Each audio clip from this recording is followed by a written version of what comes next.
Hello अस्सलाम वालेकुम।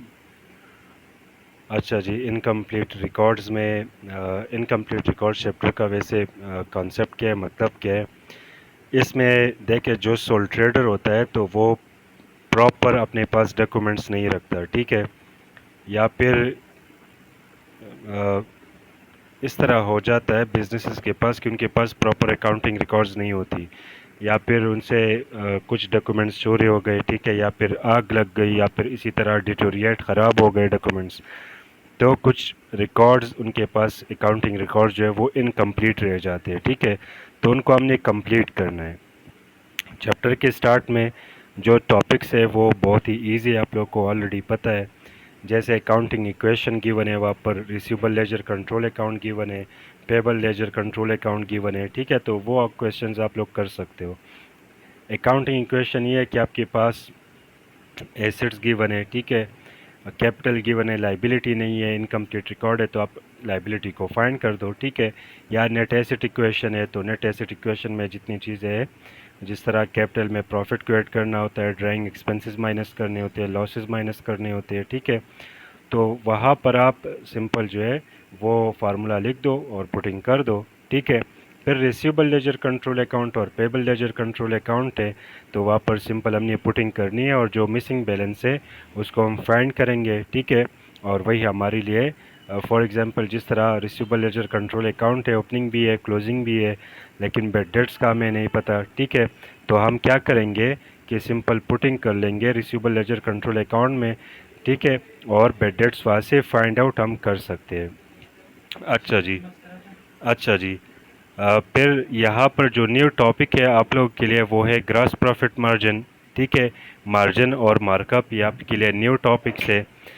यहाँ पर जो हमारे पास है कि ग्रॉस प्रॉफिट मार्जिन को हम किस तरह फाइंड करेंगे, तो उसके लिए सबसे पहले हमें चाहिए ग्रॉस प्रॉफिट। ग्रॉस प्रॉफिट किस तरह फाइंड करना है, हमारे पास जो सेल्स गिवन होते हैं उससे हम माइनस करेंगे कॉस्ट ऑफ सेल, तो यहाँ से हम फाइंड कर सकते हैं ग्रॉस प्रॉफिट को। मार्जिन का मतलब ये होता है कि आपने इसको कन्वर्ट करना होता है इनटू परसेंटेज। तो आप जो ग्रॉस प्रॉफिट फाइंड कर लो उसको टोटल सेल्स पर डिवाइड कर लो, मल्टीप्लाई बाय 100 कर लो, तो वहाँ से आप इसको कन्वर्ट कर सकते हो इनटू परसेंटेज, ठीक है। एक हमारे पास है मार्जिन। मार्जिन हम उस प्रॉफिट को कहते हैं जो हम सेल्स के ऊपर लेते हैं, ठीक है। फॉर एग्जांपल हम इतना सेल्स करेंगे 5 लाख, उसमें से इतना प्रॉफिट होना चाहिए, तो इसको हम कहते हैं मार्जिन प्रॉफिट। मार्कअप प्रॉफिट का मतलब ये होता है कि हमारे पास जितनी कॉस्ट है, कॉस्ट के ऊपर हम प्रॉफिट लेते हैं। फॉर एग्जांपल 6 लाख की कॉस्ट आएगी तो इसमें से इतना प्रॉफिट होना चाहिए। अच्छा जी, दोनों में आप लोग डिफ्रेंसिएशन किस तरह करोगे। ग्रॉस प्रॉफिट मार्जिन में याद रखें कि इसमें से हमेशा सेल ने 100% रहना है, ठीक है। जो हमारे पास मार्जिन है, ठीक है, तो मार्जिन में सेल्स की परसेंटेज हमेशा कितना रहेगी, 100%, ठीक होगा। जिस तरह यहाँ पर गिवन है कि मार्जिन प्रॉफिट हमारे पास है 30%, तो 30% प्रॉफिट लगा लो। 100% सेल्स है तो इसका मतलब कि कॉस्ट ऑफ सेल हमारे पास है 70%, ठीक है। अच्छा, अगर हमें गिवन हो कि मार्कअप प्रॉफिट है, तो मार्कअप प्रॉफिट मतलब ये है कि इसमें कॉस्ट की परसेंटेज 100% है, ठीक है। प्रॉफिट गिवन है 20%, तो इसका मतलब सेल्स है 120%। यहाँ पर एक क्वेश्चन है, यहाँ पर एक क्वेश्चन है, ठीक है, कि हमारे पास सेल्स है, सेल्स की फिगर गिवन है 150,000 की हमने सेल्स की है, ठीक हो गया। फिर हमें गिवन है कि इसमें हमारे पास 40% जो है वो मार्कअप है। मार्कअप का मतलब कि कॉस्ट आप 100% ले लो, 40% प्रॉफिट है, तो इसका मतलब कि 140% हमारा सेल्स है, ठीक है। तो सेल्स की वैल्यू गिवन है 150,000 डिवाइड बाई 140 मल्टीप्लाई 40 करेंगे, ठीक है, और मल्टीप्लाई बाय 40 करेंगे तो यहाँ से हम फाइंड कर सकते हैं इसकी जो वैल्यू है, ठीक है, वो है हमारे पास 42,857 जो हमने यहाँ पर लगा दिया है, ठीक है। तो यहाँ से हम इस तरह करके, अगर हमारे पास सेल्स की वैल्यू परसेंटेज है तो कॉस्ट और प्रॉफिट को फाइंड कर सकते हैं। कॉस्ट की वैल्यू और परसेंटेज है तो प्रॉफिट और सेल्स फाइंड कर सकते हैं। प्रॉफिट की हमारे पास वैल्यू और परसेंटेज है तो उससे कॉस्ट और सेल फाइंड कर सकते हैं, ठीक हो गया। अच्छा जी, फिर एक और क्वेश्चन बुक से किया था, वो भी सिमिलर इसी तरह है, ठीक है, कि मार्कअप प्रॉफिट है 30%, तो 30% मार्कअप मतलब कि कॉस्ट की परसेंटेज हमारे पास है 100%, प्रॉफिट है 30%, तो सेल्स हमारे पास है 130%, ठीक है।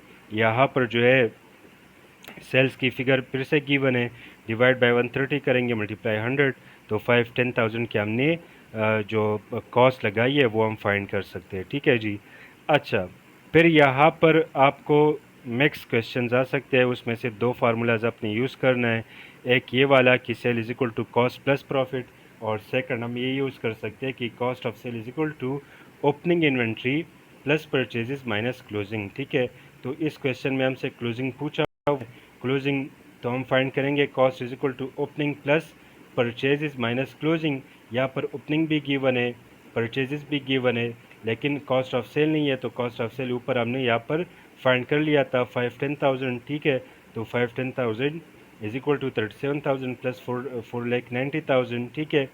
अच्छा जी, वहाँ से हमने क्या कर लिया, क्लोजिंग इन्वेंट्री इस साइड पर और 510 इस साइड पर, तो माइनस में चला गया, तो यहाँ से हमने फाइंड कर लिया कि क्लोजिंग इन्वेंट्री 17,000। ठीक हो गया।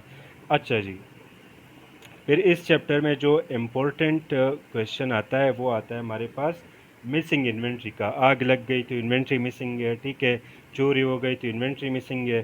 तो वो क्वेश्चन हमने किस तरह करना है, ये दो चीज़ें आप लोग के लिए नहीं है, तो आप लोगों ने याद करनी है FA2 एग्ज़ाम के लिए, मार्कअप मार्जिन और फिर मिसिंग इन्वेंट्री। ठीक है, तो ये क्वेश्चन भी मिसिंग इन्वेंट्री पर मैंने किया हुआ है। अच्छा, इसमें दो फार्मूलाज क्या है, sale is equal to cost of sale plus profit और cost of sale is equal to opening inventory plus purchase minus closing inventory. Question ये है कि मार्जिन हमारे पास है 25%, तो मार्जिन मतलब कि प्रॉफिट हमने लिया हुआ है सेल्स के ऊपर। सेल्स हमने की है 5 लाख की, ओपनिंग इन्वेंट्री है 3 लाख की, परचेज है 4 लाख की, क्लोजिंग यहाँ पर है 15,000 की। ठीक है। अच्छा, मिसिंग इन्वेंट्री हम कैलकुलेट करेंगे तो यहाँ पर हमारे पास कॉस्ट ऑफ सेल नहीं है। ठीक है, तो उसको हमने फाइंड किया हुआ है।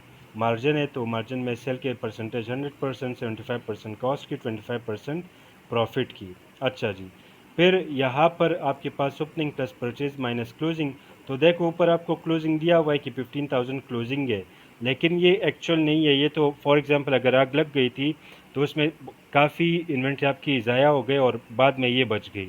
तो क्वेश्चन ये नहीं है कि क्लोजिंग कितना है, क्वेश्चन ये है कि हमारे पास जितनी अवेलेबल थी और आग लगने के बाद जितनी बची, ठीक है, तो उसमें से मिसिंग का हमें बता दो। तो अभी तो हमारे पास है 15,000, ठीक है, लेकिन आग लगने से पहले आपके पास कितनी इन्वेंट्री थी और अभी उसमें कितनी मिसिंग है।